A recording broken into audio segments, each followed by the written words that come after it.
Kita saling menjatuhkan satu sama lain, bagaimana ekonomi ini akan naik? Ayo pingin tahu. Nggak akan bisa naik ekonomi. Kalau sudah hilang yang keempat tidak dijalankan, maka sila semua itu kan rusak semuanya. Rusak. Yang jadi korban siapa? Yang punya negara. Siapa yang punya negara? Ya kita, rakyat Indonesia. Ini punya negara. Kita jadi korban terus. Bisa dipahami ya? Apapun ceritanya, berbagai macam tokoh agama, masing-masing agama, kalau dia terjun kepada sila yang keempat tidak dijalankan dengan benar, maka dia pun perilakunya akan ikut arus. Kalau sudah ikut arus, ulama-ulama agama manapun kalau masuk dalam politik yang dengan cara pilihan melanggar daripada sila yang keempat, maka rusak. Kan sudah sering terjadi beberapa oknum ulama masuk kepada politik, dia membawa daripada santri itu masa tidak sama dengan yang lain, maka sering gempur. Nah itu apakah terjadi sila yang ketiga? Terpecahkan. Hal-hal semacam ini adalah settingan daripada luar. Semakin banyak pilihan, semakin disetting oleh luar. Dihancurkan ekonomi kita. Titik. Sampaikan ke semua. Jangan sampai bodoh. Kalau diam, wah Amerika itu kan negara dajjal dan sebagainya. Kan begitu banyak. Iya, banyak yang bilang begitu. Ini perusahaan dan sebagainya. Kok orang luar? Kita yang harus memperbaiki, bukan menyalahkan orang luar. Rakyat Indonesia yang harus memperbaiki, bukan rakyat luar. Ngapain rakyat luar suruh memperbaiki? Dengan begitunya masuk sampai sekarang, ada dari orang-orang Cina ya. Cina bertebaran masuk, menikah silang dan sebagainya. Amburadul aturan. Yang disalahkan Cina. Bukan Cinanya, kita yang salah. Bukan Amerikanya, kita yang salah. Bodohnya kita tidak menjalankan negara ini Pancasila secara benar. Jangan ada pilihan. Biar tidak ada permusuhan atau kecemburuan sosial yang berbuntut kepada sebuah permusuhan. Sila ketiga akan dicoret nantinya otomatis. Siapa yang nyoret? Perilaku daripada sila yang keempat tidak dijalankan. Jangan berharap manusia Indonesia itu betul-betul dekat dengan Tuhan. Yang dekat dengan Tuhan tidak akan masuk kepada pemerintahan. Dan dia tidak akan bicara di situ. Ilmunya untuk dirinya sendiri. Padahal ilmu di sini harus disebarkan kepada lainnya. Kan begitu? Tegakah kalau ada orang belajar mengerti Tuhannya, kenal dengan Tuhannya, hanya berdiam diri, menikmati daripada ilmunya. Sementara saudara-saudara Indonesia itu amburadul. Tega apa enggak? Apakah barokah ilmunya itu? Tidak ada barokah, titik. Tidak ada barokahnya itu. Dipertanyakan besok sama Gusti Allah. Hei, makhlukku, kamu punya ilmu, sebarkan ya. Kenapa kamu nikmati dengan kesendirianmu? Jadi, intinya kelemahan Indonesia, kita megang kunci. Kunci Indonesia lemahnya apa? Ada di sila keempat. Itu kelemahannya.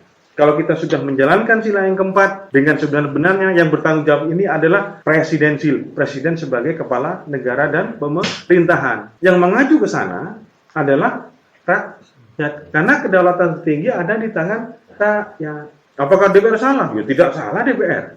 Eksekutif salah? Tidak salah. Siapa yang salah? Karena kita tidak benar-benar menjalankan rakyat ini sesuai dengan sila yang keempat. Ini harus sadar Indonesia. Orang-orang Indonesia harus sadar. Hentikan pilihan. Agar berbentuk semacam kesatuan dan persatuan sila yang ketiga terwujud. Maka perekonomian akan kuat. Kalau sudah kuat, maka yang kelima, keadilan sosial bagi seluruh rakyat Indonesia akan tercapai. So, pasti. Kecuali kiamat. Sudah tercapai, tapi kiamat itu kehendak Tuhan, bukan kehendak daripada manusia.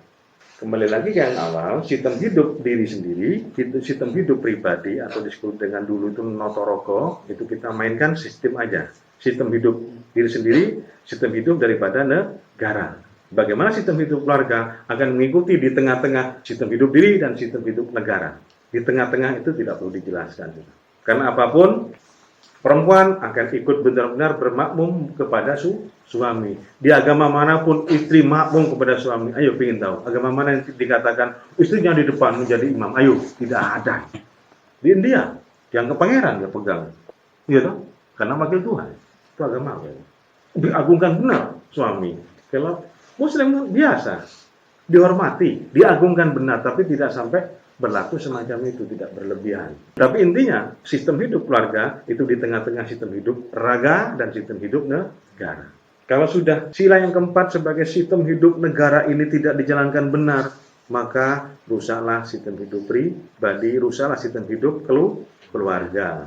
Banyak bentrok enggak suami istri gara-gara pilihan? Banyak. Kalau kasih contoh, mana buktinya Pak? Yang berkata begitu berarti itu Cooper tidak pernah lihat media. Tidak pernah lihat apa itu, YouTube, tidak pernah melihat Facebook, apa macam-macam itu biasanya hidupnya di hutan. di hutan, dia tidak memegang, yang bertanya itu, apa benar Pak, ini rusak keluarga gara-gara pilihan. Berarti dia hidupnya di hutan, yang dicari di situ adalah mungkin cari hewan-hewan untuk dimakan, dijual. Sudah lupa di situ. Apakah dia salah? Ya tidak. Karena dia memang tidak tahu. Paham ya? Ini pertanyaan-pertanyaan. Jadi yang Abah kasih di sini itu menjawab semua pertanyaan. Persis kelemahan di Indonesia itu apa? Ekonomi kan kembang kempis. Mata uang pun kembang kempis. Dampak negatifnya adalah yang punya negara. Yang punya negara kok dampaknya nggak sesuai.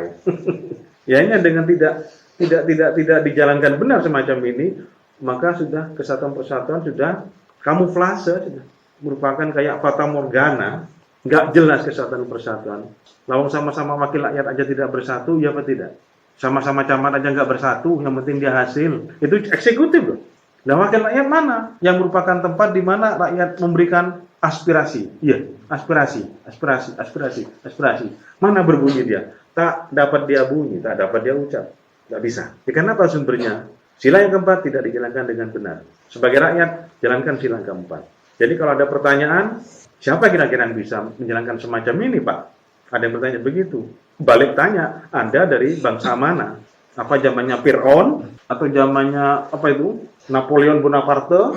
Atau zamannya apa itu? Soviet itu? Hitler? Apa zamannya apa di situ? Apa zaman batu? Tanyakan, Anda dari mana? Anda bangsa mana? Saya Indonesia. Anda rakyat? Iya. Loh, ya Anda juga saya. Sama-sama. Itu harus ini. Sama-sama mari. Minta kepada siapa? Kita sama-sama mari minta kepada Presiden. Pak Presiden, hentikan itu namanya pilihan. Hentikan permusuhan. Dan orasinya kan orang-orang, hentikan permusuhan, mari kita damai. Mana bisa damai kalau selalu dengan pilihan? Ekonomi mana bisa kuat kalau dengan pilihan? Karena sudah dibumbui awalnya dasarnya adalah kecemburuan sosial. Tidak akan pernah terjadi. Paham ya? Ini beberapa pertanyaan ini yang Abah ungkapkan ini. Insya Allah sudah menjawab beberapa pertanyaan.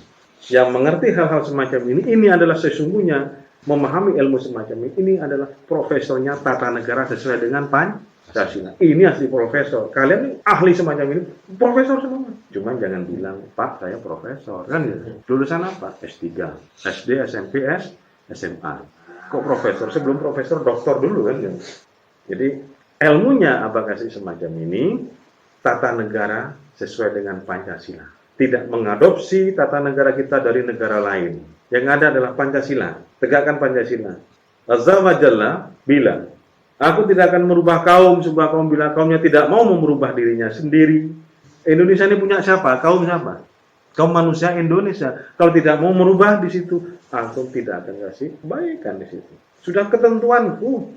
Bagaimana aku memperbaiki sebuah kaum bila kaum itu tidak mau memperbaiki? Sudah jelas itu. Bagaimana aku merubah dirimu sedangkan dirimu sendiri tidak mau merubah kelakuan, tidak sadar dengan dirimu. Di situ dianjurkan untuk belajar. Jangan dipahami ya.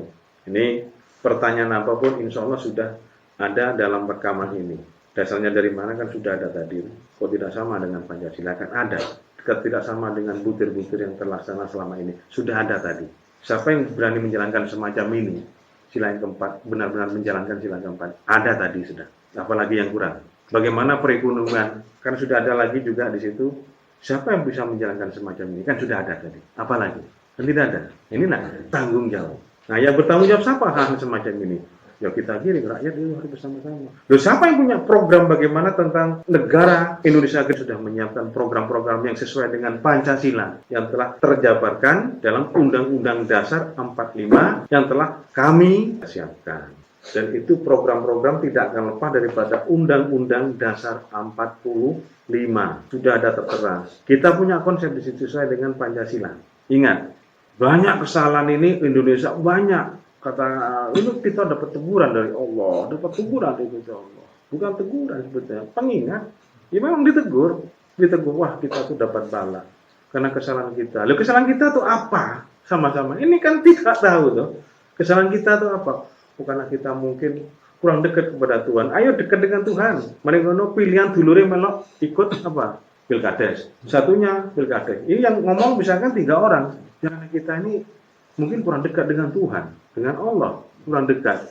Yang 3 ini yang bicara orang 3. Tiba-tiba dapat 1-2 bulan, Ini tiga-tiganya punya jago sendiri-sendiri. Apa bisa bersatu tiganya? Kan rusak dong. Yaitu sumber permasalahan. Sumber permasalahan maupun kelemahan daripada Indonesia mulai dulu sampai sekarang apa? Sudah Mbak jelaskan tadi. Bisa dipahami ya. Ini hanya bongkahan-bongkahan, nanti ini bisa disebarkan. Sudah viral, ini kan viral sudah. Itu sudah Mbak persiapkan bagaimana cara dia tanding. Kalau masuk tanding ya tanding ya. Adu argumen, tapi adu argumennya karena kita memegang sumbunya, pegang sampurnya kita. Kalau yang disampaikan oleh tiga Serikandi nanti akan dijawab semuanya benar adanya. Tidak akan mengatakan, wah kok bisa? Tidak akan mengatakan itu. Karena orang Indonesia, ahli-ahli politik, sebetulnya ada dalam diri mengatakan, iya harus tidak ada pilihan. Tapi siapa yang berani? Itu ada. Tapi siapa yang berani? Siapa yang berani? Jawaban itu tidak pernah terlontarkan dalam medsos, tidak terlontarkan. Siapa yang berani? Kalau kita terang-terangan, rakyat itu tiga Serikandi ini yang berkata nantinya. Oke, di sini dulu.